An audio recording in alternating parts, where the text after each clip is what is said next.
These photographs were taken over the course of the 3 years that I spent living in New Orleans, and I selected them because they are the happiest and most blissful and radiant photos that I think I've ever taken. These photographs depict color and life and joy and love, and you'll see a lot of smiling, a lot of beauty, a lot of singing and dancing, but that's what you'll see, because the story I'm going to tell you tonight is of something a little different. The story I'm going to tell you is about what I see, because these photographs, despite all their vibrance and charm, depict the darkest times of my life. While on the surface you'll see all that laughing and singing, I see judgment and depression and emaciation, everyone bruised, everything broken, dirt and grime, and an absolute constant presence of alcohol.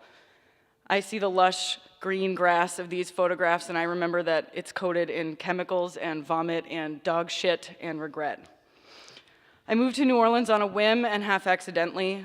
The city was like a tall, dark, slender man with good scruff and good tattoos who took me to bed with him and rocked my fucking world. I fell in love with the city fast and hard, and I felt my heart expanding and filling and warming up inside my chest for the first few months that I was there. It was utterly euphoric and utterly delusional. The city's sweat culture, and there was so much to do and so much to see and so many beautiful things to be enamored with. There was cause to celebrate in every direction, and celebration happened accordingly. I was a new girl in a new place, and I was wearing a crown, and the grass wasn't green, but every color of the rainbow, and that was the light.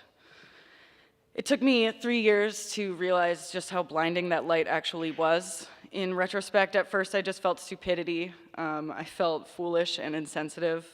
The air that I was so refreshingly inhaling every morning while I biked into the French Quarter was toxic with black mold, and the tap water that I would chug to try and calm my hangover down in the morning, unboiled and toxic. Within a couple of months, I had chronic bronchitis and had developed asthma. I would keep myself up for hours at night, coughing to the point of vomiting, or give myself a panic attack when it got so bad that I couldn't breathe. I tried my best to wear it like a badge, and every time a fit of coughing ended, I would celebrate with a cigarette and a beer, fixing yesterday's hangover and working on tomorrow's. By the time I realized that all the light and life had faded from New Orleans, it was January of 2013. I had been coming to and from New Orleans for 3 years, and a lot had happened to me. In the mornings, I would wake up in my tiny loft bed where I was sleeping on a futon that was too short for me, and my legs dangled off the end. I slept under an even smaller, thin fleece blanket that was more meant for a dog than a person, but it was all that I had. Bed sheets were not a luxury that I afforded myself, whether out of laziness or indifference or poverty, I couldn't really tell you. I realized how many mornings I was waking up and looking at my ceiling fan and wondering if it would support the weight of me, all 6 feet and 120 emaciated pounds of me. I was sickly thin, my heart ached, my friends were anything but my friends, and I was always sick and always drunk. On top of that, everyone was dying, left and right. Kids were dying in squat fires or drug overdoses or at gunpoint by robbers in their homes or muggers on the street over the last $5 they had in their pocket. To give you an example, 2 of the people in this photo are dead.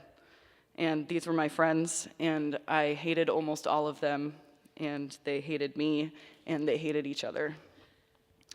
I had taken up odd jobs at that point to make money. I had gone to New Orleans with the intention of playing music for a living, which I had done successfully for a while with a high-grossing band on Royal Street. But I had been kicked out of my band for the 2nd consecutive year by the bipolar and sociopathic guitarist and lead singer of my band, who I had conveniently fallen in love with.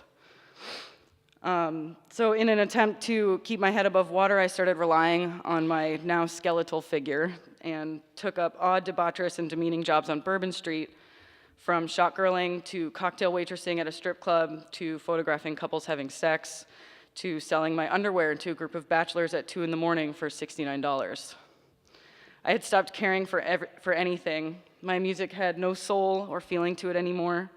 I had stopped thinking twice about getting that 2nd or 3rd or 11th drink at the bar. I had stopped eating entirely, and booze became my 3 meals a day. I stopped calling the strangers I called my friends and wandered around alone and like a ghost. I drank the water from the tap without bothering to remind myself how poisonous it was. I welcomed death in whatever form it wanted to approach me in, and I prayed for it to find me. I wanted to be like all those other punks and losers who had lost their lives early and had been suddenly memorialized and honored by the community of assholes who had put them down every day up until the one that had been their last. I wanted them to hang my bike from the rafters of the Divius bar where all the other dead fucks' bikes hung, so I could be immortalized and worshipped by a bunch of people who weren't my friends. New Orleans is a hell that disguises itself as a heaven.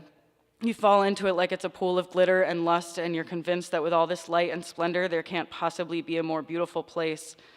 But it's easy to mistake a curse for a blessing. Even funerals are parties in New Orleans. Sadness in New Orleans is conveniently cured by how easily accessible ignorance is. In New Orleans, you gallivant around while the devil sits back in his chair and laughs at your idiocy because he is slowly but surely sucking every remaining bit of life out of you, and you mistake it for fun and being free-spirited. On a cold night in January, I finally saw that devil sitting in a dark bar, laughing at my expense and drinking shots of Fireball with a friend of mine who would be dead in 3 months from kidney failure at the age of 26. I left New Orleans 2 days later, and I never looked back. I didn't tell anyone of my departure, and as it turned out, no one even realized I was gone until a week later. So I've told you this story for a couple of reasons. I know I did things a little differently up here than perhaps I was supposed to, but I wanted to make a point about the way that we can choose to see the things that are placed right in front of us. We can see them for what they are literally, or we can question them for what they might be figuratively. Sometimes the most beautiful flowers are the most deadly, and sometimes the biggest crowds are where one can feel the most isolated. I wanted to show you these photos because aesthetically, I'm proud of them, and conceptually, I'm proud of myself for surviving them.